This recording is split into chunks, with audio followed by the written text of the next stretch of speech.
మా latest videos కోసం మా ఈ తెలుగు న్యూస్ ఛానల్ సబ్స్క్రైబ్ చేసి గంట సింబల్ యాక్టివేట్ చేసుకోండి. ఈ రోజే శనివారం అతిపెద్ద అమావాస్య గ్రహణం, పైగా ఉగాది ముందు వస్తుంది. అమావాస్యకే కొత్త అమావాస్య అని పేరు.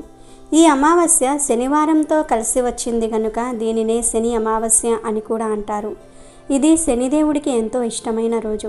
అయితే ఎంతో శక్తివంతమైన ఈ అమావాస్య రోజున ఈ వీడియో చూస్తే చాలు, ఈ కథలు వింటే చాలు, 1 గంటలో మీకు ఉన్న కష్టాలన్నీ కూడా పోతాయి, సమస్యలన్నీ పోతాయి, మీ దశ మారిపోతుంది, మీరు కుబేరులుగా మారిపోతారు, ఇక మీరు పట్టిందల్లా బంగారం అవుతుంది, రాజయోగం పడుతుంది. ఎంతో అదృష్టం ఉన్నవారే ఈ కథలను వినగలుగుతారు.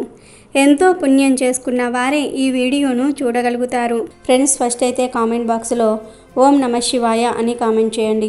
అలాగే ఈ వీడియోకి ఒక లైక్ కొట్టి మా ఛానల్ని కూడా సబ్స్క్రైబ్ చేసుకోవడం మర్చిపోవద్దు. శనిదేవుడు సింగనాపూర్లో ఎలా వెలిశాడో తెలిపే స్థల పురాణ కథను వింటే చాలు, అదృష్టం మిమ్మల్ని వరిస్తుంది.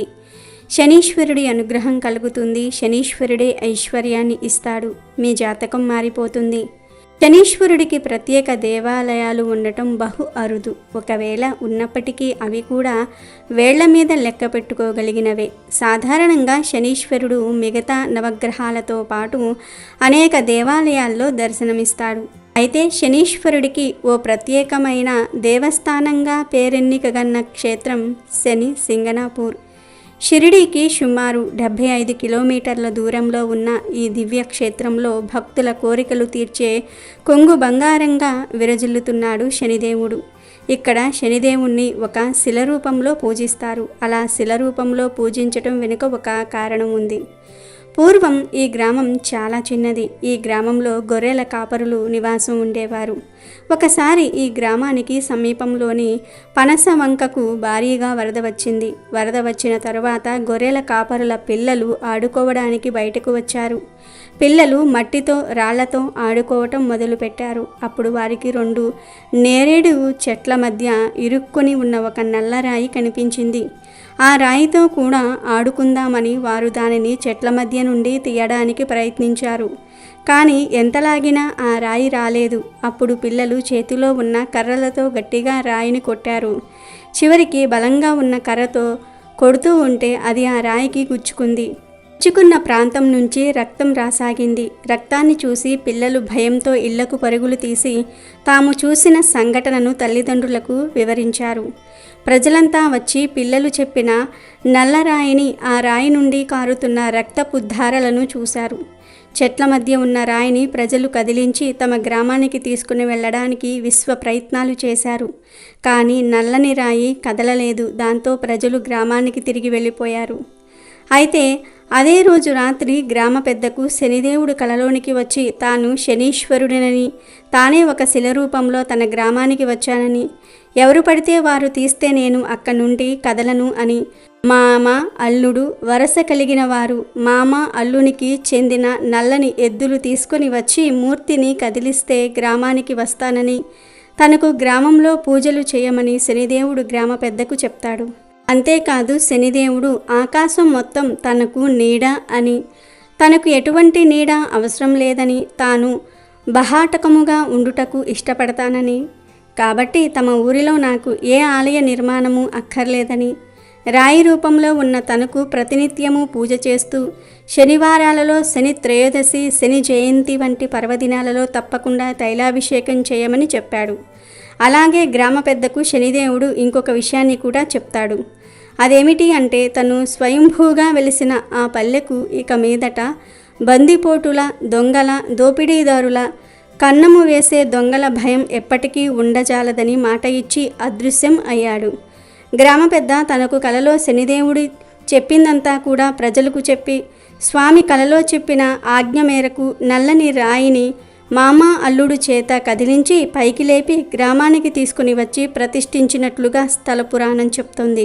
5.6 అడుగులు పొడవు, 1.6 అడుగుల వెడల్పు కలిగి ఉన్న ఈ మూర్తిని అప్పట్నుంచి కట్టపై ప్రతిష్ఠించి శనీశ్వరుడిగా పూజలు చేస్తూ ఉన్నారు. శనీశ్వర మూర్తిని ప్రతిష్ఠించారు. కానీ శనీశ్వరుడికి గుడి లేదు. అలా శనిదేవుడు వాన, గాలి, రాత్రి, పగలు, చలి, వేడి ఇలా అన్నిటినీ చవి చూస్తూ సింగనాపూర్లో భక్తుల చేత పూజలు అందుకుంటూ ఉన్నాడు. అంతేకాదు ఇక్కడ శనిదేవుడు వెలిసినప్పటి నుంచి దొంగతనాలు అనేవే జరగలేదు. ఇక్కడి ప్రజలు దొంగతనాలు జరగవనే నమ్మకంతో ఉంటారు. వారు ఇళ్లకు తాళాలు కూడా వెయ్యరు. ఒకవేళ ఎవరైనా దొంగతనం చేయుటకు ప్రయత్నించినా వారు అక్కడికక్కడే ఊరి పొలిమేర దాటేలోగా రక్తం కక్కుకొని చనిపోతారు. అయ్యప్ప మాలను ధరించిన వారికి ఎలాగైతే శనిదోషం పరిహారం అవుతుందో అలాగే సింగనాపురం శనీశ్వరిని దర్శించుకున్న వారికి శనిదోషం పరిహారం అవుతుందని భక్తుల నమ్మకం. అలాగే శని వక్ర దృష్టి పడితే రావణ బ్రహ్మ అంతటి వాడైనా సరే నాశనమైపోయాడు అని తెలిపే ఈ పవిత్ర కథను వింటే జన్మల పాపాలు పోయి కోటి జన్మల పుణ్యం వస్తుంది. శనిదేవుడు సాధారణ మానవులనే కాదు దేవతలను కూడా పట్టి పీడిస్తాడు. రామాయణంలో రావణాసురుడు ఎందుకు నాశనమయ్యాడు, ఆయన వంశం ఎందుకు క్షీణించింది అని అడిగితే అందరూ రావణుడు సీతాదేవిని అపహరించాడు, దానివలనే రాముడి చేతిలో అతని కథ ముగిసిందని చెప్తారు. కానీ అసలు కారణం అది కాదు. రావణాసురుడు నాశనం అవటం వెనుక ఒక రహస్యం ఉంది. రావణాసురుడు సామాన్యుడు కాదు. 10 తలలతో 20 చేతులతో స్వర్ణ లంకను పరిపాలించాడు. 4 లక్షల విధులతో 9 కోట్ల శివుడి దేవస్థానాలతో అష్టదిక్పాలకులను శాసించాడు. అంతేకాదు ఆయన అన్ని వేదాలను చదివాడు. రావణాసురుడు అన్ని శాస్త్రాలు తెలిసినవాడు. 64 విద్యలలో ప్రావీణ్యం కలిగినవాడు. నవగ్రహాలను 9 మెట్లుగా చేసుకుని తొక్కినవాడు రావణ బ్రహ్మ. ఒకరోజు రావణాసురుడు సింహాసనం మీద కూర్చొని ఉంటే 2 రాక్షసులు వచ్చి, స్వామి రావణ బ్రహ్మ, వీడు నా భార్యను తీసుకుని వెళ్ళిపోయాడు. అన్యాయంగా నా భార్యను చెడపట్టాడు. మీరే తీర్పు చెప్పండి అంటాడు. అప్పుడు రావణాసురుడు కోపంతో, ఓరి దుష్టుడా, పరాయి స్త్రీ తల్లి వంటిది వేరే వారి భార్యను నీవెందుకు అపహరించావు? అది అన్యాయం, ఇది అధర్మం అని చెప్పి వెంటనే వీడిని ఉరి తీయండి అని శిక్ష విధిస్తాడు.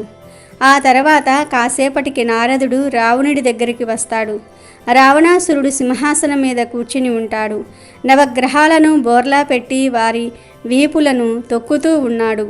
ఆ నవగ్రహ దేవతల వద్దకు వచ్చి నారదుడు, ఏంటి నవగ్రహ దేవతలారా, మీ దృష్టి పడితే ప్రపంచమే తారుమారు అవుతుంది. కానీ నేడు ఈ రావణాసురుడి కాళ్ళ కింద నలిగిపోతున్నారే అని అంటాడు.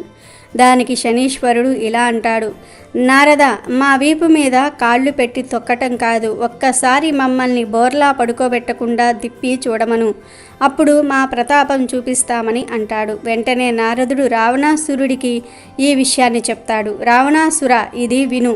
నీవు ఇంత పరాక్రమవంతుడివి, నవగ్రహాలను వీపుల మీద ఎందుకు తొక్కుతున్నావు?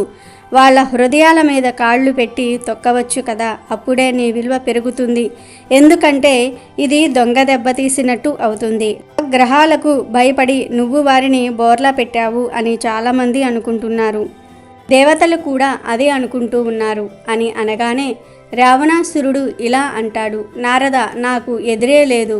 ఓ నవగ్రహ దేవతలారా, నా వైపు తిరగండి అని అంటాడు. వెంటనే నవగ్రహ దేవతలు తిరుగుతారు. ఆ వెంటనే వారి హృదయాలపై కాలు పెడుతూ వస్తాడు రావణాసురుడు. సూర్యుడు, చంద్రుడు, అంగారకుడు, బుధుడు, బృహస్పతి, శుక్రుడు ఇలా అందరి హృదయాల మీద కాళ్ళు పెట్టి వస్తాడు. కానీ శని గ్రహం మీద కాళ్ళు పెట్టడానికి రాగానే శని దృష్టి రావణుడి మీద పడుతుంది. అంతలోనే శూర్పణఖ రావణుడి దగ్గరికి వచ్చి అన్నా అని ఏడుస్తుంది.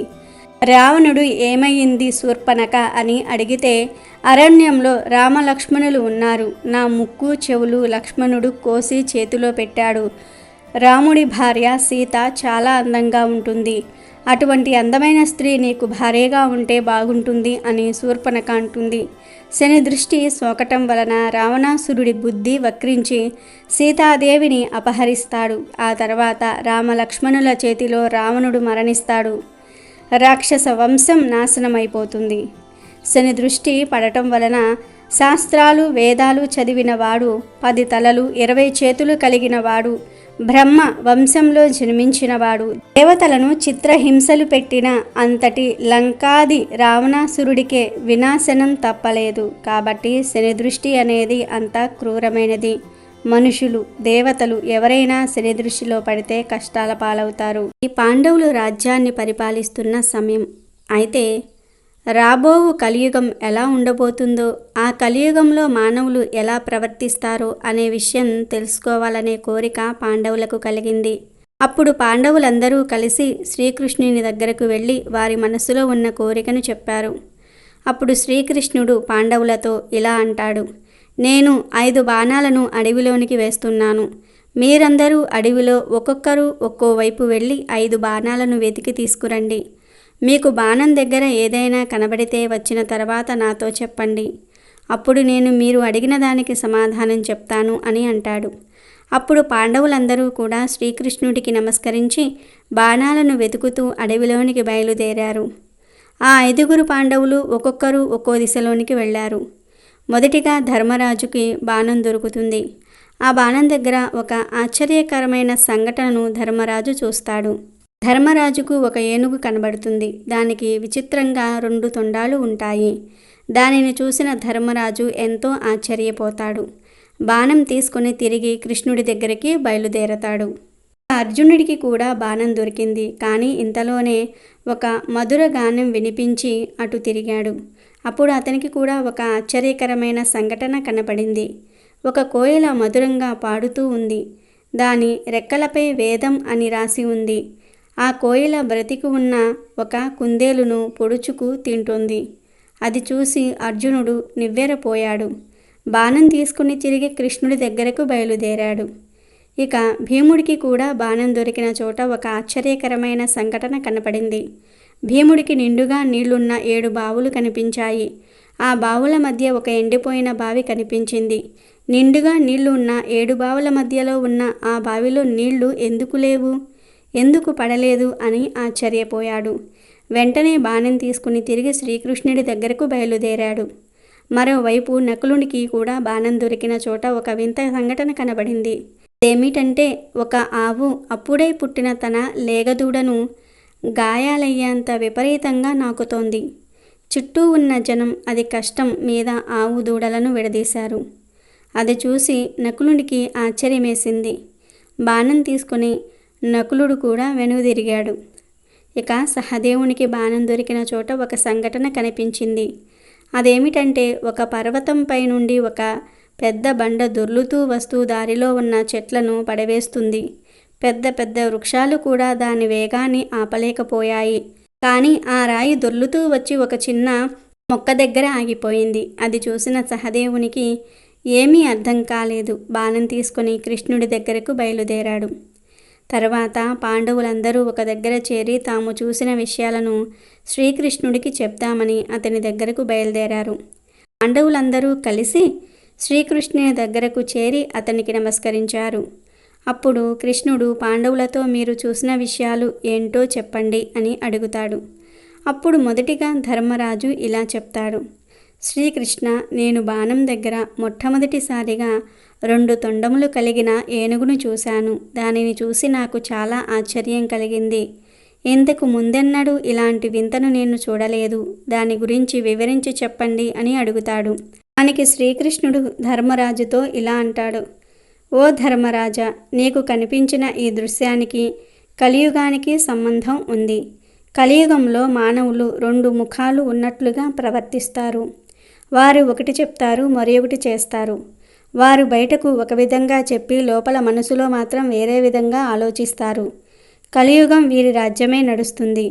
మనిషి ఒక్కడే అయినా ఆలోచన మాత్రం 2 రకాలుగా చేస్తాడు. వీరితో చాలా జాగ్రత్తగా ఉండాలని చెప్తాడు.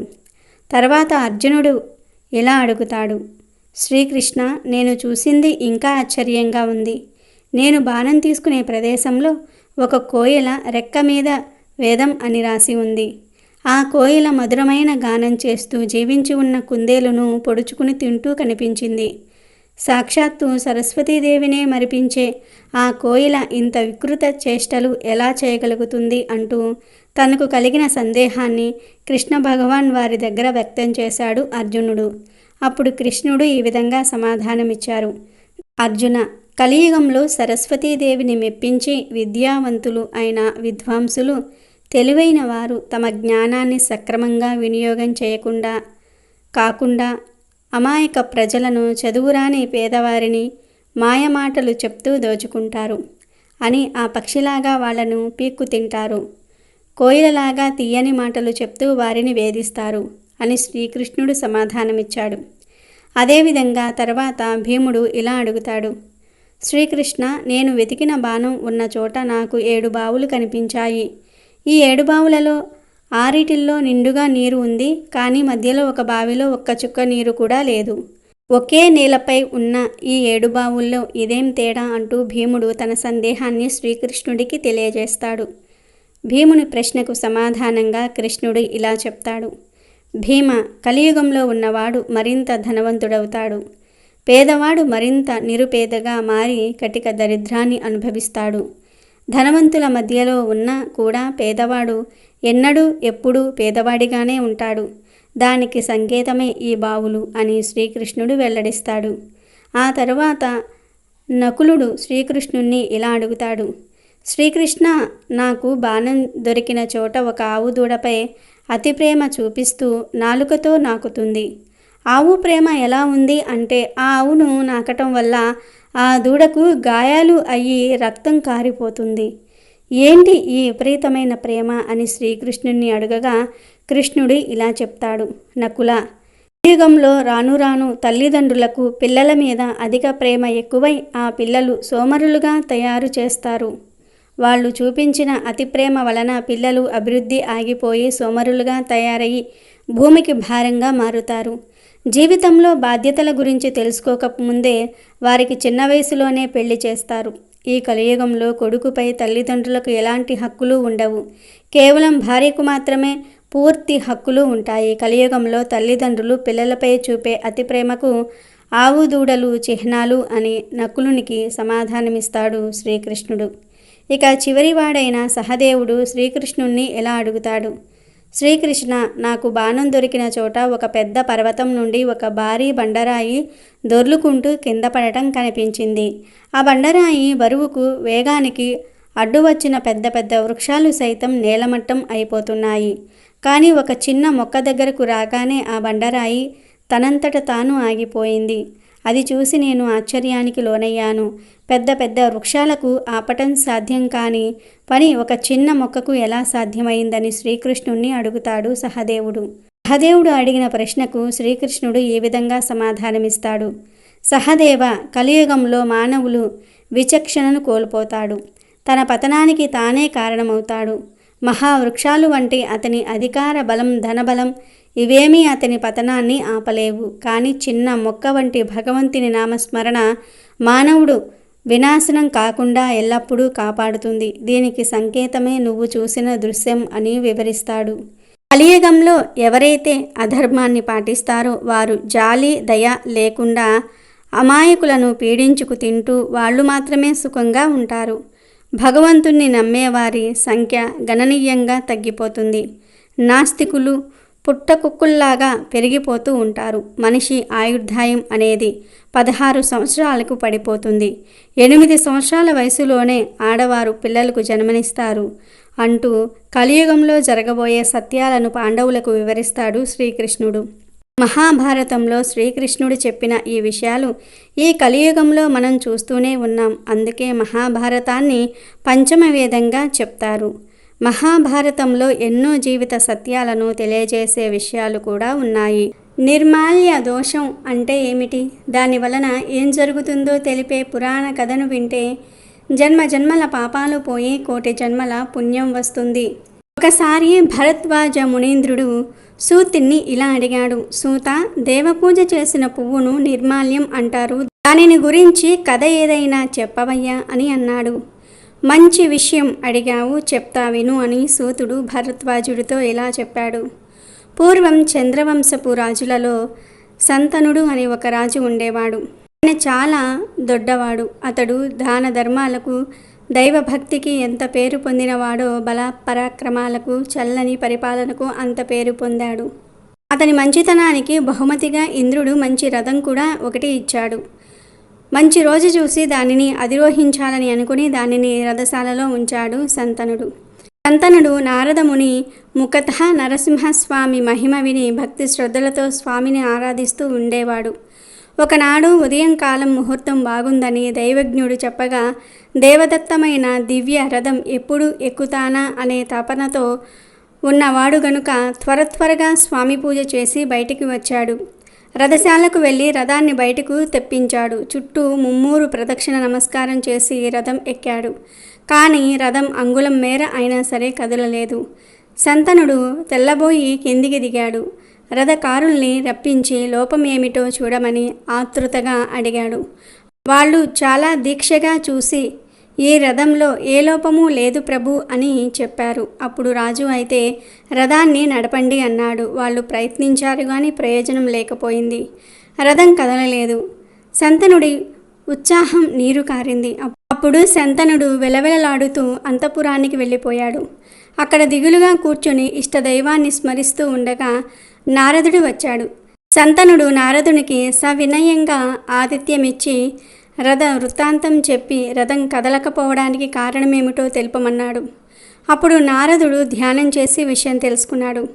అప్పుడు నారదుడు సంతనుడితో, రాజా, రథం కదలకపోవడానికి కారణం మరేమీ కాదు. రథ నిర్మాణంలో ఏ లోపము లేదు. నీవు స్వామివారికి నిన్న చేసిన పూజా పుష్పాలను బయట వేశావు కదా, బయటికి వెళ్ళటంలో వాటిని దాటి వెళ్ళావు.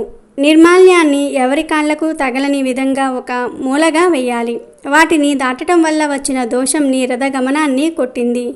నీకే కాదు, ఒకప్పుడు నీకు రథం ఇచ్చిన ఆ ఇంద్రుని కొడుకే ఇలాంటి ఆటంకం కలిగించింది. ఈ కథ చెప్తాను విను అని నారదుడు సంతనుడితో ఇలా చెప్పసాగాడు. పూర్వం అంతర్వేది అనే ఒక చిన్న పట్టణంలో రవి అనే ఒక మూలాకారుడు రకరకాల పువ్వుల దండలు రమ్యంగా అల్లి మొదట అల్లిన దండలు 3 ముచ్చటగా నరసింహస్వామికి సమర్పించేవాడు. ఆ దండలల్లటంలో వాని భార్య కూడా నిపుణురాలు. ఇద్దరు దండలల్లటంలో ఎంతో శ్రద్ధ ఒదిగ్గా చూపేవారు. స్వామికి సమర్పించగా మిగిలినవి ముందుగానే పురోహితుడికి దేవపూజలు చేసేవారికి కొన్ని అంగడిలో అమ్మడానికి అన్నీ నిర్ణయించుకునేవారు. ఆ పుష్పమాలికల అమ్మకం వల్ల వచ్చే సొమ్ముతో కుటుంబ పోషణ జరుపుకునేవాడు. మరి రోజు పూదండ అల్లాలంటే పుష్పాలు సమృద్ధిగా ఉండాలి కదా. అందుకని పెరట్లో దూరంగా ఉన్న తన సొంత నేలకు చుట్టూ ఎత్తుగా నలువైపులా ప్రహరీ కట్టించి లోపల పలు జాతుల పూల మొక్కలు తీగలు నాటాడు. ఆ చెట్ల దగ్గరికి వెళ్ళడానికి ఇంటిలో నుంచే ఒకే ఒక్క ద్వారం ఉంచాడు. ఆ పైనుంచి మనిషి కానీ పశువు కానీ లోపలికి రావడానికి ఆస్కారం లేదు. మల్లె, మొల్ల, మాలతి, జాజి, పొన్న, సురపొన్న, చేమంతి, గొజ్జంగి, సంపెంగ ఇలా ఎన్నెన్ని జాతులలో పూలు ఉంటాయో అన్ని పూలు కూడా ఆ తోటలో ఉన్నాయి. దానికి బృందావనం అని పేరు పెట్టాడు. సూర్యోదయం అయ్యేసరికి కొన్ని పూస్తాయి, కొన్ని సాయం సంధ్యా సమయాన పూస్తాయి. ఈ మొక్కలకు తీగలకు సమృద్ధిగా నీరు ఉండాలి గనుక పెద్ద నుయ్యి తీయించాడు. దానికి ఏతం ఎత్తించాడు. నలువైపులా లోతుగా కాలువలు కల్పించాడు. తాను ఏతాములో నీరు తోడుతూ ఉంటే వాని భార్య కాలువలు మారుస్తూ కొన్నిటికి చేతలతో నీళ్లు పోస్తూ ఉంటుంది. ఆ తోటలో షష్ఠి గడియలు పువ్వుల పరిమళం పంచిపెడుతూ ఉంటుంది. చల్లగాలి వలన ఆ ప్రక్క నుంచి పోయేవారు పూల సువాసనకు రవిని ఎంతో మెచ్చుకుంటూ ఉండేవారు. అలా ఉండగా ఒక అమావాస్య నాటి రాత్రి కన్ను పొడుచుకున్నా కనిపించని కటిక చీకటి. తొలిజాము ముగిసేదాకా రవి బృందావన సంరక్షణంలోనే గడిపి ఇంట్లోకి వెళ్ళాడు. భార్య అరిటాకులు ఎదురెదురుగా వేసి ఆహార పదార్థాలు వడ్డించింది. ఇద్దరూ స్వామివారి కథలు చెప్పుకుంటూ భోజనాలు చేసి పడక గదికి పోయారు. తొలి కోడి కూసింది. రవి లేచాడు. దంతధావనం చేసి స్నానమయ్యిందనిపించుకొని నరసింహస్వామి వారికి మేల్కొల్పు పాడుతూ పువ్వుల బుట్టలు పట్టుకొని తోటలోనికి వెళ్ళాడు. పూల మొక్కలను స్వభావ విరుద్ధంగా కనిపించాయి. రవి దిగాలు పడి చూస్తూ నిల్చున్నారు. ఏ మొక్కకు ఏ తీగకు ఒక్క పువ్వైనా లేదు. ఏదో గారడీలాగా ఉందే. నిన్న సాయంకాలం మొగ్గలన్నీ నింపుగా ఉన్నాయి. ప్రతి దినము ఈ సమయానికి వస్తూ ఉన్నాను. బుట్టల నిండా పువ్వులేరుకొని వస్తున్నాను. బుట్ట పువ్వులు తీసుకుపోయేవాణ్ణి. ఇవాళ ఒక్క పువ్వైనా లేదే. ఎవరూ రావడానికి శక్యం కానంతగా నలువైపులా గోడ. ఇంట్లో నుంచి తప్ప తోటలో ప్రవేశించడానికి మరో ద్వారం లేదాయే. మరి పువ్వులు మాయమైపోవటం ఏమిటి? ఇదేదో ఇంద్రజాలం లాగున్నదే. ఈనాడు నా స్వామికి పూదండ సమర్పించలేని దౌర్భాగ్యునైనాను అని బాధపడ్డాడు.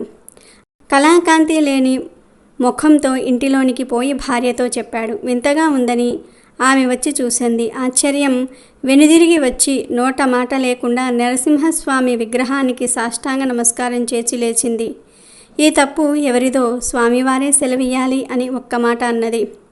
బాగా తెల్లవారిన తర్వాత రవి తోటలోనికి వెళ్ళి అక్కడక్కడ కోస మాస ఉన్న పువ్వులేరి తెచ్చి ఇంటనున్న నరసింహస్వామి విగ్రహాన్ని పూజించి ఏదో కొంత తృప్తి పడ్డాడు.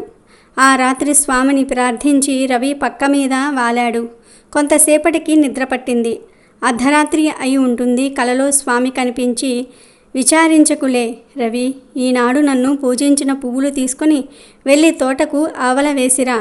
పువ్వుల కోసం వచ్చిన ఆ ఇంద్రుడు కొడుకు దొంగాటకం కట్టిపోతుంది అని చెప్పి అదృశ్యుడమయ్యాడు స్వామి. రవి చప్పున లేచి భార్యను లేపి కల గురించి చెప్పాడు. ఇంద్రుడు కొడుక ఈ పని చేశాడు అని ఆమె ఆశ్చర్యపడింది. రవి పూజాగృహంలోనికి వెళ్ళి నిర్మాల్యం తెచ్చి తోట గోడ పక్కన చల్లి వచ్చాడు. అంతలో దివ్యరథం గంటల చప్పుడు వచ్చింది. చంద్రబింబాల వంటి నెమ్మోముల అచ్చర పూబొట్లతో ఇంద్రుని కొడుకు వచ్చి గోడకు పక్కనే రథం దిగి లోపలికి దిగాడు. పువ్వులు కోసుకుని రథం ఎక్కబోయాడు. కానీ ఎక్కలేక కిందనే ఉండిపోయాడు. ఏమిటి వింత అని సారథిని అడిగాడు. అప్పుడు రథానికి ఆ వైపున ఉన్న సారథి పరికించి గోడ పక్కన చూసి, కుమార, స్వామిని పూజించిన పువ్వులు కింద ఉన్నాయి. వాటిని చూడకుండా నువ్వు తొందరపడి దాటి రథం ఎక్కడానికి వచ్చావు. నిర్మాల్యాన్ని దాటినందువల్ల ఈ పని జరిగింది. ఆ దోషం పోవడానికి నువ్వు తిన్నగా కురుక్షేత్రానికి వెళ్ళు. అక్కడ మునులు యజ్ఞం చేస్తూ ఉన్నారు. ఆ యజ్ఞం చూడడానికి దేశ దేశాల నుంచి ఎందరో రాజన్యులు వచ్చి ఉన్నారు. వారు భోజనాలు చేసి విడిచిన ఎంగిలాకులు తీసి అవల పారవేస్తూ ఆ ప్రదేశమంతా నీళ్లతో శుద్ధి చేస్తూ ఉండు. అలాగా 12 ఏళ్ళు చేస్తే ఈ నిర్మాల్యాన్ని దాటినందువల్ల వచ్చిన పాపం పోతుంది. అంతే దీనికి పరిహారం. మేము అమరావతికి పోతున్నాం, వెళ్ళు అని సారథి అప్సరసలను రథంపై ఎక్కించుకుని స్వర్గానికి వెళ్ళిపోయాడు. ఇంద్ర నందనుడు మారు మాట్లాడక కురుక్షేత్రానికి సామాన్య మానవుడిలాగా వెళ్ళి అక్కడ 12 ఏళ్ళు ఎంగిలాకులను తీసి పారవేస్తూ భోజనశాల శుద్ధి చేస్తూ కాలక్షేపం చేశాడు. తర్వాత పాప విముక్తుడై అమరావతికి పోయాడు. కనుక సంతన మహారాజా, నిర్మాల్యాన్ని ఏ దేవతలకు సంబంధించిన దాన్నైనా సరే దాటరాదు. వెళ్ళు. నువ్వు కూడా కురుక్షేత్రానికి వెళ్ళి అక్కడ యాత్రికులు భుజించి లేవగానే ఆ ఎంగిలి విస్తర్లు తీసి ఆవల పారేస్తూ ఆ ప్రదేశమంతా కూడా శుద్ధి చేస్తూ ఉండు. అలాగూ 12 సంవత్సరాలు చేస్తే పవిత్రుడవై తిరిగి వస్తావు. దేవదత్తమైన రథం ఎక్కటం అది నిరాటకంగా వెళ్ళటం అవుతుంది అని చెప్పి వెళ్ళిపోయాడు నారదుడు. తర్వాత సంతనుడు కురుక్షేత్రానికి వెళ్ళి నారదుడు చెప్పిన పని 12 ఏళ్ళు చేసి పాప విముక్తుడై తిరిగి వచ్చాడు. రథారోహణం రథగమనం నిరాటంకంగా జరిగి హాయిగా రాజ్యం చేశాడు. నిర్మాల్యం లంఘన దోషం లాంటిది అని సూతుడు భరద్వాజుడికి చెప్పాడు. ఈ రోజు శనిదేవుడి వాహనమైన కాకి పొందిన 3 వరాలు ఏమిటో తెలిపే ఈ పవిత్ర కథను వింటే శనీశ్వరుడి యొక్క అనుగ్రహం కలుగుతుంది. ఒకసారి ఒక కాకి మనసుకు బాధ కలిగి సూర్యుడి గురించి తపస్సు చేస్తుంది. సూర్యుడు ప్రత్యక్షమై, ఏం కాకి, ఎందుకు ఈ తపస్సు, ఏం కావాలి నీకు అని అడుగుతాడు. దానికి కాకి, ఏం చెప్పమంటారు స్వామి, మా రంగు, గొంతు, శబ్దం చూసి అందరూ అసహించుకుంటున్నారు. లోకంలో మలిన పదార్థాలను తిని కాలం వెల్లదీస్తూ ఉన్నాము. లోకంలో ప్రతి జంతువు, పక్షి ఎవరో ఒకరికి వాహనంగా ఉండి కీర్తి గడిస్తున్నాయి. అలా మమ్మల్ని కూడా దీవించి గుర్తింపు కలిగేలాగా దీవించండి స్వామి, అదే నా కోరిక అంటుంది కాకి. అప్పుడు సూర్యుడు ఆలోచించి, పితృదేవతలకు పెట్టే పిండము నీవు తప్ప మరే పక్షులు తినవు. ఆ పిండము నీవు తింటేనే ఆ ఆహారం పితృదేవతల ఆకలి తీరుస్తుందని వరమిస్తాడు. ఇంకో వరం ఏమంటే, నా కొడుకు శనీశ్వరుడు, ఆయనకు వాహనంగా ఉండడానికి ఏ జంతువులు పక్షులు ముందుకు రావటం లేదు. నువ్వు వాహనంగా ఉండు, ఎలాంటి ఇబ్బంది లేదు అని వరమిస్తాడు. అలా నువ్వు గుర్తింపు పొందుతావు అని సూర్యుడు 2 వరాలు ఇస్తాడు కాకికి. అలా కాకి శనీశ్వరుడికి వాహనం అవుతుంది. కొంతకాలం గడిచాక కాకి శనీశ్వరుని ప్రార్థించి, స్వామి, కేవలం ఈ పిండం తిని పితృదేవతలకు ఆకలి తీర్చటం వలన సరైన గౌరవ మర్యాదలు అందటం లేదు. ఇది ఒక్కటే సరిపోవటం లేదు. నా కీర్తి ప్రతిష్టలు ఇంకా పెరిగేలాగా వరం ఇవ్వండి స్వామి అని అడుగుతుంది కాకి. అప్పుడు శనీశ్వరుడు ఆలోచించి, నీవు తీసుకునే ఆహారం దేవతలకు ఆహారం అవుతుంది అని వరమిస్తాడు. అప్పట్నుంచి కాకికి ఆహారం పెడితే అది దేవతలకు వెళ్తుంది అనే నమ్మకం ఏర్పడింది. అందుకే దేవాలయాలలో పెట్టిన నైవేద్యం కొంచెం కాకికి ఆహారంగా పెడుతూ ఉంటారు. ఇలా కాకులకు సూర్యుడు 2 వరాలు, శనిదేవుడు 1 వరం ఇచ్చారు. అలాగే ఈరోజు బాలగణపయ్య తల తెగడానికి శనీశ్వరుడు ఎలా కారణమయ్యాడో తెలిపే ఈ కథను వింటే అదృష్టం మీ తలుపు తడుతుంది, రాజయోగం పడుతుంది. శనిదేవుడు కృష్ణుడి భక్తుడు. సూర్యదేవుడు మరియు అతని భార్య ఛాయాదేవి దంపతుల కుమారుడు శనిదేవుడు. చీకటి రంగుతో మరియు ఇనుముతో చేసిన రథాన్ని నడుపుతూ రాబందు వాహనదారుడై ఉంటాడని చెప్పబడినది. తన చిన్ననాటి నుండి శనిదేవుడు శ్రీకృష్ణుడికి ఉత్తమ భక్తుని వలె ఉన్నాడు. శ్రీకృష్ణుని ఆశీస్సులకు అధిక కాలం పాటు తపస్సును, ధ్యానాన్ని అనుసరించాడు కూడా. తనతో పాటు కృష్ణుడిపై ఉన్న ప్రేమ కూడా అంచెలంచెలుగా పెరిగింది. పెద్దవాడైన తరువాత అతను చిత్రరథుని కుమార్తె ధామినిని వివాహం చేసుకున్నాడు. ఆమె దైవిక శక్తులు ఉన్న స్త్రీగా చెప్పబడింది. అందంలోనే కాకుండా అత్యంత తెలివైనదిగా కూడా అనేక ఆలోచనల నడుమ ఒక పిల్లవానికి తల్లిగా ఉండాలనే కోరికను బలంగా కలిగి ఉండేది ధామిని. ఆ కోరికతోనే శనిదేవుని సమీపించింది. ఆ సమయంలో శ్రీకృష్ణుడి ధ్యానంలో ఉన్నాడు శనిదేవుడు. ఆ ధ్యానం నుండి బయటకు రావడానికి కూడా శనిదేవుడు ఇష్టపడలేదు. అప్పటికీ ఆమె అతన్ని ధ్యానం నుండి మేల్కొల్పాలనే ప్రయత్నం చేసింది. కానీ ఆమె ప్రయత్నాలన్నీ కూడా వ్యర్థమయ్యాయి. శనిదేవుని ప్రవర్తనతో బాధపడిన ధామిని తాను మాట్లాడాలని కోరినప్పుడు ఆమెను చూడని కారణాన అతని ఎదురుగా నిలబడి ఎవరు చూసినా వారు నాశనం కాబడతారని శపించింది. ఆమె తరచుగా అడిగిన అభ్యర్థనలను నిర్లక్ష్యం చేసిన కారణాన అతని దృష్టి ప్రజలకు ఎల్లప్పుడూ కూడా ప్రతికూల ప్రభావాలను తీసుకుని వస్తుందని చెప్పబడింది. క్రమంగా శనిదేవుడు ఎవరిని చూస్తే ఆ వ్యక్తి కొన్ని క్లిష్ట సమస్యలను ఎదుర్కోవలసి ఉంటుందని శపించింది. శనిదేవుడు ధ్యానం నుండి కళ్ళు తెరిచినప్పుడు తన భార్య చిరాకు, కోపాన్ని గమనించి ఆమెకు క్షమాపణ చెప్పాలని ప్రయత్నించాడు.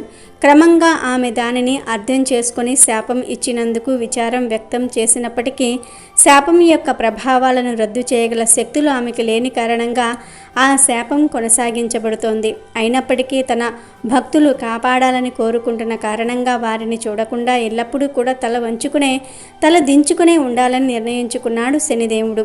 అయినను అతని ఎదురుగా చేరి చూడటం మానవ తప్పెదమే అవుతుంది, కానీ శనిదేవుని తప్పు కాజాలదు అని చెప్పబడింది. కావున నవగ్రహ ఆరాధన చేసే సమయంలో కూడా తల దించుకునే ఆరాధించవలసినదిగా సూచించటం జరుగుతుంది. ఇలా శాపం పొందిన తర్వాత ఒకసారి గణపతి పుట్టినప్పుడు శని అక్కడికి వెళ్ళాడు.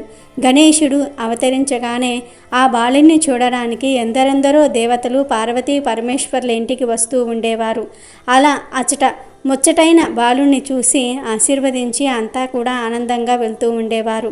వారిలాగానే సూర్యుడి కుమారుడైన శని కూడా ఆ శిశువును చూడడానికి ముచ్చట పడుతూ వచ్చాడు.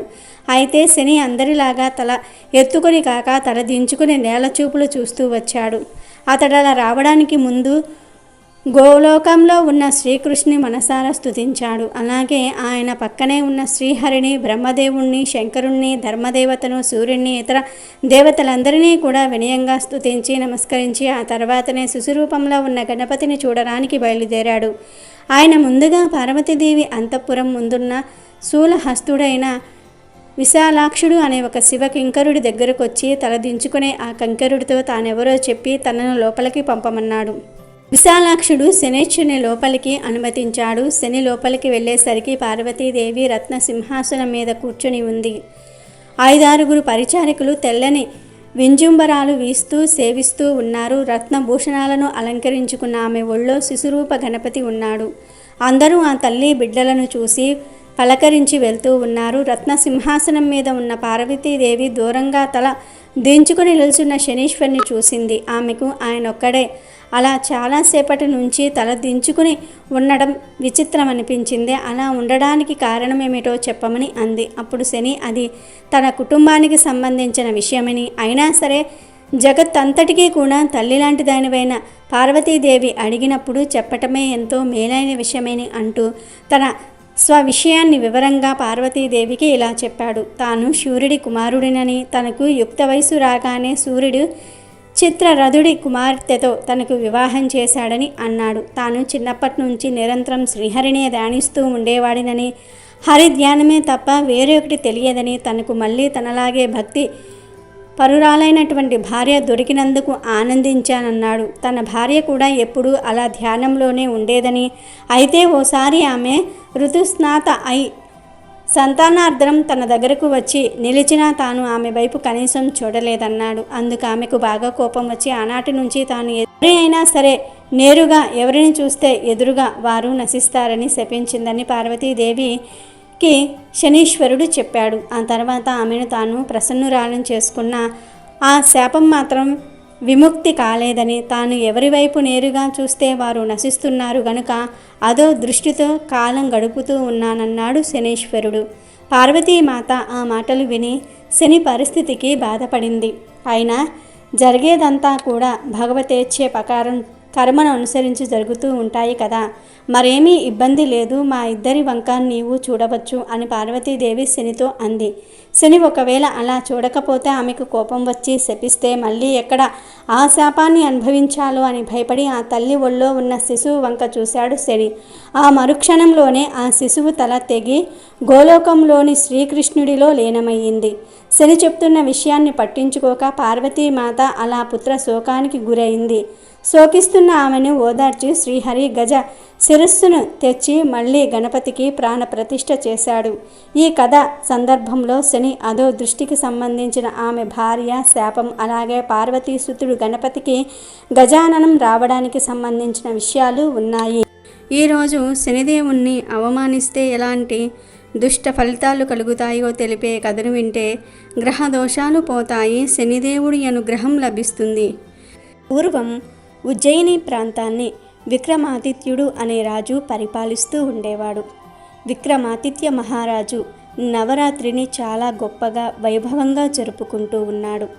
ఈ సందర్భంగా ప్రతిరోజు కూడా ఒక గ్రహంతో పోటీ పడుతూ ఉన్నాడు. ఈ నవరాత్రి ఉత్సవాలకు వచ్చిన బ్రాహ్మణులు విక్రమాదిత్యుని జాతకం చూసి అతనికి 12వ దశలో శని ప్రవేశిస్తాడని, కష్టాల పాలవుతాడని గ్రహిస్తారు.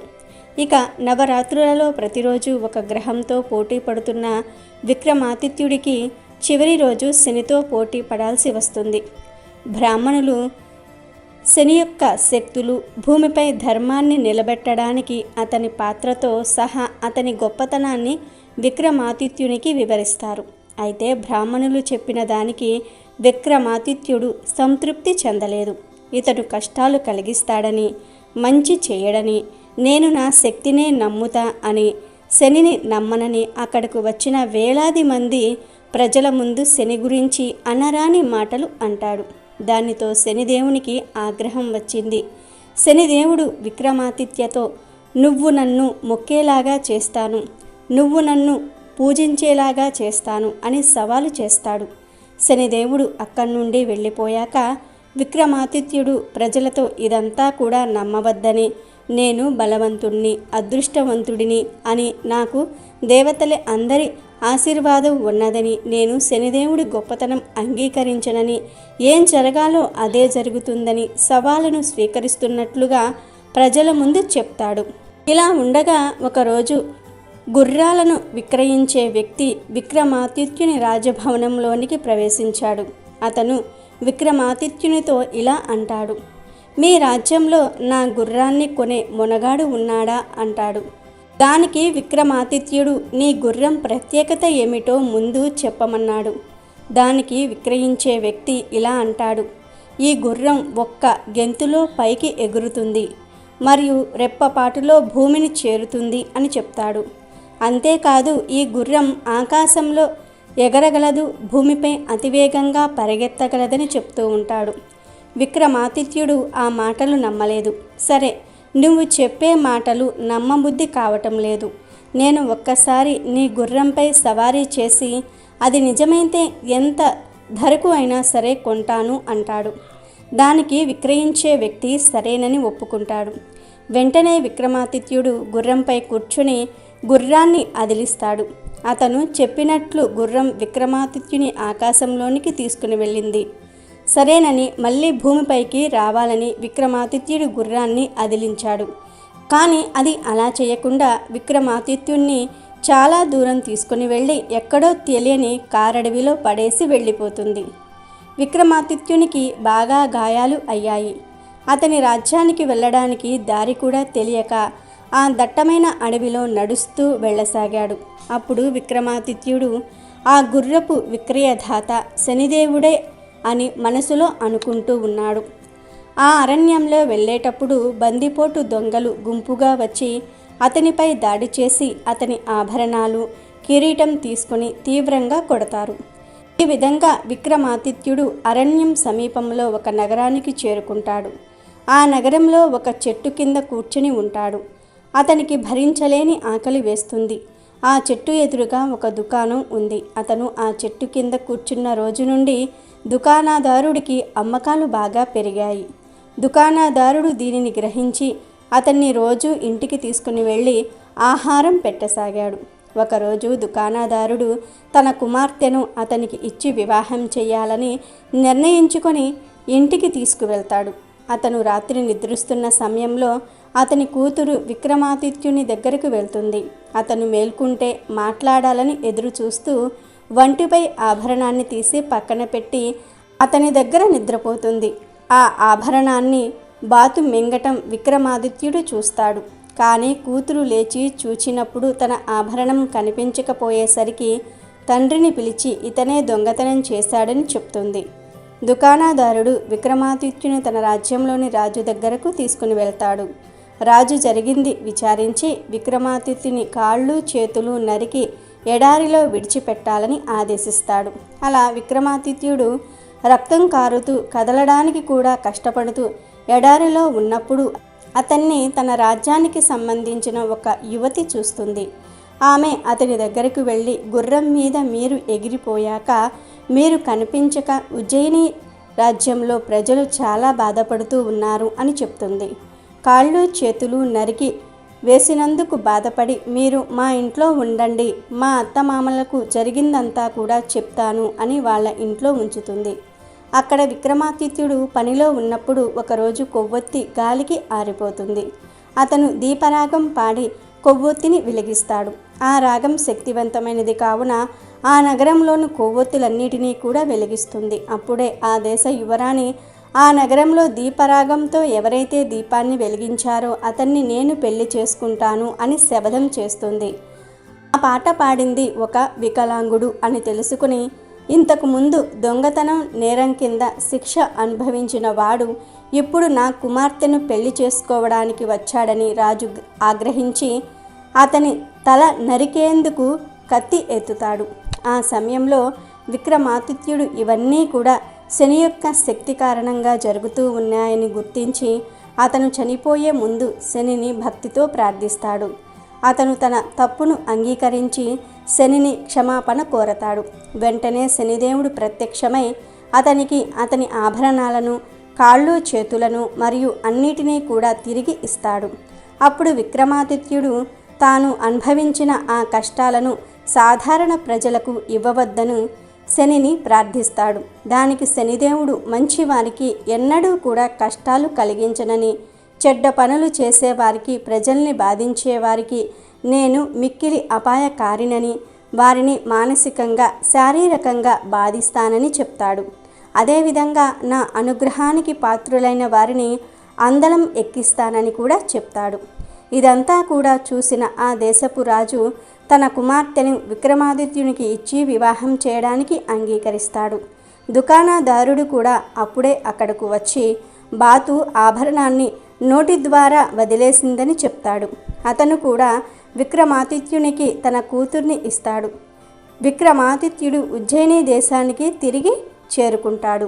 ఒకసారి ఒక సాధువు నడిచి వెళ్తూ అలసటగా ఉంటే ఒక చెట్టు కింద కూర్చున్నాడు. ఎదురుగా ఉన్న ఇంట్లోని గృహస్థుడు ఆయన్ని చూసి తమ ఇంట్లోకి వచ్చి కొంతసేపు విశ్రాంతి తీసుకోమని కోరాడు. సాధువుకు మంచి భోజనం పెట్టి చీకటి పడింది కదా, ఈ పూటకు ఇక్కడే ఉండమని కోరాడు. ఆ ఇంటి యజమాని ఈ మాటల్లో తన కష్టసుఖాలు ముచ్చడిస్తూ, యజమాని సాధువుతో, ఏమిటోనండి, సంసారంలో సుఖం లేదండి, మీ జీవితమే హాయి అన్నాడు. ఆ మాటలు విన్న వెంటనే సాధువు, అయితే నా వెంటరా, నీకు మోక్ష మార్గం చూపిస్తాను అన్నాడు.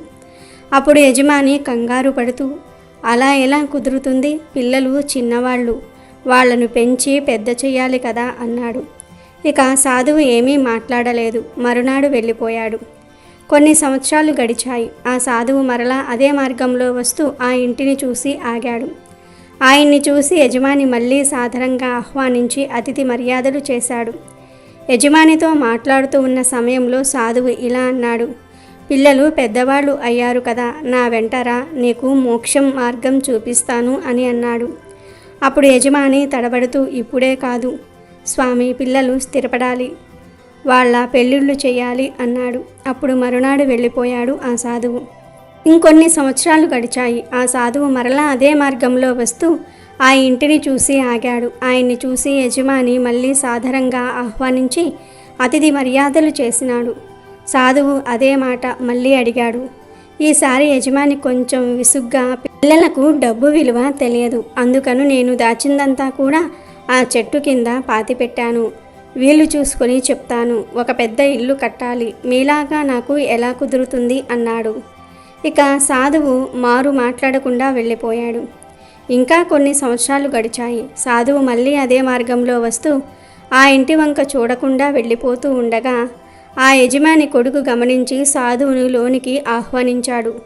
అప్పుడు సాధువు ఆ ఇంటి యజమాని గురించి అడుగగా అతను తమ తండ్రి మరణించాడని చెప్పాడు. సాధువుకు కొంచెం బాధ అనిపించింది. ఆతిథ్యం స్వీకరించి బయటకు వచ్చాడు. బయట చెట్టు కింద ఒక కుక్క కూర్చుని ఉంది. సాధువు అనుమానంగా దాని వంక చూశాడు. యజమానే మళ్ళీ కుక్కగా పుట్టాడని గ్రహించాడు. అప్పుడు సాధువు మంత్రజలం దాని మీద చల్లి, ఏమిటి నీ పిచ్చి మోహం, కుక్కగా పుట్టి ఇంటికి కాపలా కాస్తున్నావా, నా వెంటరా, నీకు మోక్ష మార్గం చూపిస్తాను అన్నాడు. యజమాని, ఆ మాట మాత్రం వినలేను, ఎందుకంటే నేను డబ్బు ఇక్కడ దాచిన సంగతి పిల్లలకు చెప్పలేదు, ఎవ్వరూ దోచుకోకుండా చూడాల్సిన బాధ్యత నాదే కదా అన్నాడు. సరే అని సాధువు అక్కడి నుండి వెళ్ళిపోయాడు. మళ్ళీ కొన్నాళ్లకు సాధువు ఆ దారిన వస్తూ ఆ ఇంటి వైపు చూశాడు. కుక్క కనబడలేదు. ఆ పక్కవారిని అడిగితే అది చనిపోయిందని చెప్పారు. అయినా సాధువు అనుమానం తీరక చుట్టూ చూస్తూ ఉంటే చెట్టు కింద ఒక పాము కనిపించింది. పరీక్షగా చూశాడు. ఖచ్చితంగా యజమాని మళ్ళీ పాముగా పుట్టాడు అని తెలుసుకుని మంత్రజలం చల్లి, ఇంకా ఈ ఇంటిని వదిలిపెట్టవా అన్నాడు. ఆ ఒక్క మాట మాత్రం అనకండి, నా సొమ్ము పిల్లలకు కాకుండా ఇతరులకు దక్కనీయకుండా చూడాలి కదా అన్నాడు దీనంగా. సాధువు వెంటనే అతని ఇంట్లోకి వెళ్ళి అతని కొడుకులతో, మీ నాన్న ఆ చెట్టు కిందనే ధనం దాచిపెట్టాడు, కానీ జాగ్రత్త, అక్కడ పాము ఉంది అనగానే కొడుకులు ఎగిరి గంతేసి కర్రలు తీసుకొని బయలుదేరారు. ఆ పామును కొడుకులే చంపేసి డబ్బును తీసుకున్నారు. తన కొడుకులే తనను కర్రలతో చావకొడుతూ ఉంటే అతను దీనంగా సాధువు వంక చూశాడు. కానీ అప్పటికే చాలా ఆలస్యమైపోయింది. ఇక్కడ గ్రహించవలసిన నీతి ఏమిటి అంటే, గృహస్థాశ్రమంలో బాధ్యతలు తప్పవు, కానీ మోహబంధాలు ఎంత గట్టిగా ఎంతవరకు మనం కట్టేసుకోవాలి అనే వివేకం చాలా అవసరం. ఇహమే కాదు, పరం గురించి కూడా మనం తప్పనిసరిగా ఆలోచించుకోవాలి. అలాగే లక్ష్మీదేవి, శనిదేవుడు, వీరిద్దరిలో ఎవరి గొప్పో తెలిపే ఈ పురాణ కథను వింటే మీ దశ దిశ మారిపోతుంది. ఒకసారి లక్ష్మీదేవి మరియు శనిదేవుడు స్వర్గంలో జరిగే ఒక కార్యక్రమంలో ఒకరినొకరు కలుసుకున్నారు. ఒకరితో ఒకరు మాట్లాడుకున్నారు. అలా మాట్లాడుకుంటున్న సమయంలో శనిదేవుడు, నేను ప్రపంచంలో ధర్మాన్ని నిలబెడుతూ ఉన్నాను కనుక నేను నీకంటే గొప్పవాడిని, నేను ధర్మం కోసం మాత్రమే నిలబడతాను అన్నాడు. దానికి లక్ష్మీదేవి, అదేంటి అలా అంటారు, నేను ప్రపంచానికి అదృష్టాన్ని, సంపదను మరియు శ్రేయస్సును తీసుకువచ్చాను కాబట్టి నేను మీకంటే గొప్పదానిని అని సమాధానమిస్తుంది. అప్పుడు శనిదేవుడు అదే ఇక్కడ పెద్ద సమస్య. సంపద మరియు శ్రేయస్సు కారణంగానే ప్రజలు మాయలోకి వస్తారు. నీ కారణంగా వారు గొడవలు పడతారు. నీ కోసం చేయకూడని పనులన్నీ కూడా చేస్తూ ఉన్నారు. ధనం ఆనందాన్ని ఇవ్వాలి, ప్రజలను వెలుగులోనికి తీసుకురావాలి, కానీ నీ వల్ల ప్రజలు మరింత చీకటిలోనికి నెట్టబడుతున్నారు అని అంటాడు. ఆ మాటలు విని లక్ష్మీదేవికి కోపం వస్తుంది. వెంటనే శనితో, మీరు నా గురించి మాట్లాడుతున్నారా? మీరే ప్రజలలో భయాన్ని సృష్టిస్తున్నారా? ప్రజలను ప్రశాంతంగా బ్రతకనివ్వరు, ఎప్పుడూ కష్టాలను కలగజేస్తారు. మిమ్మల్ని చూసి అందరూ భయపడతారు అంటుంది. ఇక శనిదేవుడు, ఓ లక్ష్మి, నువ్వు కుదురుగా ఒకచోట ఉండవు, ఒక వ్యక్తితో ఎక్కువ కాలం ఉండవు, నీకు వివక్ష శక్తి లేదు. కొన్నిసార్లు నువ్వు దుష్ట మనస్తత్వం ఉన్న వ్యక్తితో కూడా ఉంటావు, దుష్టులకు కూడా ధనం ఇస్తావు అని వెక్కిరింపుగా అంటాడు. వెంటనే లక్ష్మీదేవి, ఏదైనా సరే ప్రజలు నన్ను ఆహ్వానిస్తారు, నా ఆశీర్వాదాలు పొందటం కోసం ప్రార్థనలు చేస్తారు, కానీ ప్రతి ఒక్కరూ నీకు భయపడతారు. మీరు వారి దగ్గరికి రాకూడదని పూజలు చేసుకుంటారు, వారిని విడిచిపెట్టమని ప్రార్థిస్తారు. అయ్యో, ఎంత అవమానం! అసలు మీరు మా దేవతలలో ఒకరేనా అని అంటుంది. అప్పుడు శనిదేవుడు, లక్ష్మి, నువ్వు ధన రూపంలో తప్పుడు చేతుల్లోకి వెళ్ళినప్పుడు వారిని సరిదిద్దటం నా బాధ్యత. నువ్వు ప్రజల జీవితంలో మాయను సృష్టిస్తున్నావు, అయితే ఆ మాయను బహిష్కరించటం మరియు వారు సత్యం వాస్తవికతను ఎదుర్కొనేలాగా చేయటం నా కర్తవ్యం, కనుక నేనే గొప్ప అని అంటాడు శని. ఇక విసుగు చెందిన లక్ష్మీదేవి, సరే, మనం ఎంతసేపు వాదించుకున్నా మనలో ఎవరు గొప్పో తెలియదు, మన ఇద్దరిలో ఎవరు గొప్ప అనే విషయాన్ని మూడవ వ్యక్తే చెప్పగలడు, కాబట్టి మన ఇద్దరిలో ఎవరు గొప్ప అనే విషయాన్ని బ్రహ్మదేవుణ్ణి అడిగి తెలుసుకుందాం అంటుంది. దానికి శనిదేవుడు కూడా అంగీకరిస్తాడు. ఇక వారిద్దరూ కలిసి బ్రహ్మదేవుని వద్దకు వెళ్ళి తమలో ఎవరు గొప్ప వారో నిర్ణయించమని అడిగారు. అప్పుడు బ్రహ్మదేవుడు సమాధానం చెప్తే కలిగే పరిణామాల గురించి ఆలోచించి మీలో ఎవరు గొప్పో తెలియాలంటే విష్ణువును అడగండి అంటాడు. ఇక చేసేది లేక శనిదేవుడు లక్ష్మీదేవి కలిసి శ్రీ మహావిష్ణువు వద్దకు వెళ్ళారు. విష్ణువు కూడా తికమకలో పడి మీ ప్రశ్నకు సమాధానం నారదుడే చెప్పగలడు అని తెలివైన నారద మహర్షి వైపు చూపించాడు. చివరిగా శని లక్ష్మీదేవి నారదుడి దగ్గరికి వెళ్ళి వారిద్దరిలో ఎవరు గొప్పో నారదుణ్ణి నిర్ణయించమని అడిగారు. కాసేపు ఆలోచించిన తర్వాత నారద మహర్షి వారిద్దరికీ ఈ విధంగా సమాధానం చెప్పాడు. మీరిద్దరూ గొప్పవారే, మీరిద్దరూ సమానులే. అదెలా అంటే, లక్ష్మీమాత, మీరు ఒకరి దగ్గరికి వెళ్ళినప్పుడు మీరు గొప్పవారు, మీరు ఒకరిని వదిలి వచ్చేసేటప్పుడు అంత గొప్పవారు కాదు. ఇక శని భగవాన్, మీరు ఒకరిని వదిలి వచ్చేసేటప్పుడు గొప్పవారు, మీరు ఒకరి దగ్గరికి వెళ్ళినప్పుడు అంత గొప్పవారు కాదు. కాబట్టి నా అభిప్రాయం ప్రకారం మీరిద్దరూ గొప్పవారే. ఎందుకంటే మనిషికి తన చివరి లక్ష్యమైన మోక్షాన్ని చేరుకోవడానికి మీరిద్దరూ సహాయం చేస్తూ ఉన్నారు కనుక మీ ఇద్దరూ గొప్పవారే అంటాడు. లక్ష్మీదేవి మరియు శనిదేవుడు నారదుడి సమాధానం విని సంతృప్తి పడి సంతోషించి ఆనందంగా అక్కడి నుండి వెళ్ళిపోయారు. నారద మహర్షి హమ్మయ్య అనుకున్నాడు. శని బాధలు పోవాలంటే ఆంజనేయ స్వామి వారిని ఎందుకు పూజిస్తారు? దాని వెనుక ఉన్న కథను వింటే శని దోషాలు పోయి సకల ఐశ్వర్యాలు సిద్ధిస్తాయి. ఒకసారి ఆ మహాశివుడిని ఆ శనిదేవుడు పట్టుకుంటాడు. అప్పుడు శివుడు శనిదేవుడితో ఇలా అంటాడు, శనిదేవా, నన్ను పట్టుకున్నావు, కానీ నా అంశతో ఉన్న హనుమంతుణ్ణి పట్టుకుంటే నీ సంగతి తెలుస్తుంది. హనుమంతుణ్ణి పట్టుకోవటం నీ వల్ల కాదని చెప్తాడు. దానికి శని, పరమశివ, నిన్నే కాదు ఆ ఆంజనేయుణ్ణి కూడా పట్టుకుంటానని బయలుదేరతాడు. శనిదేవుడు సూర్యుని దగ్గరికి వెళ్ళి, తండ్రి, నేను ఒక పని మీద వెళ్తూ ఉన్నాను, నన్ను ఆశీర్వదించు అని అంటాడు. దానికి సూర్య భగవానుడు, పుత్ర శనీశ్వర, నీవు నా పుత్రుడివి, హనుమంతుడు కూడా నాకు కుమారుడు లాంటివాడు. ఆయన సకల దేవతల స్వరూపుడు కాబట్టి పొరపాటున ఆయన జోలికి వెళ్తే నీవు నష్టపోతావు. అతను ఎంత బలవంతుడంటే పుట్టిన 6వ రోజునే నన్ను మింగబోయాడు. అంతటి పరాక్రమశాలి అయినటువంటి హనుమంతునితో జాగ్రత్తగా ఉండమని చెప్తాడు సూర్యుడు. శనిదేవుడు హనుమంతుణ్ణి పట్టుకోవడానికి వెళ్తూ ఉండగా ఒక పర్వతంపై సూర్యుడు ఉదయిస్తున్న సమయంలో శని ఆంజనేయుణ్ణి పట్టుకోవడానికి వస్తాడు.